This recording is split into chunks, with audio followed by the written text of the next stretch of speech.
আমরা মনে করি নামাজগত অবস্থায় মারা গেছে উত্তম মৃত্যু, বাবারে খানা খাইতে যে মারা গেছে এটা উত্তম মৃত্যু।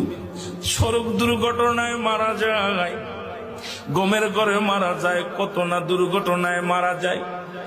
আল্লামা মুফতি আমজাদ আলী সাহেব তার কিতাবের মধ্যে লিখতে যায় বললেন, মানুষ শোনো, 70টা তাজা উটের গায়ের চামড়া জবাই না করিয়া উল্টো দিকে টান দিয়ে লবণ আর মরিচ লাগায় দিলে যতটুক যন্ত্রণা হয়,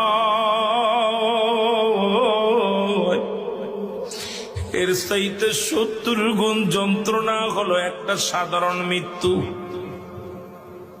এখন আমরা মরণকালে অনেকে পায়খানা করে দিই রে, মরণের সময় অনেকে প্রস্রাব করে দিই। অনেক দাদা বাবার চোখটা বড় বড় হয়ে গেছে মরণের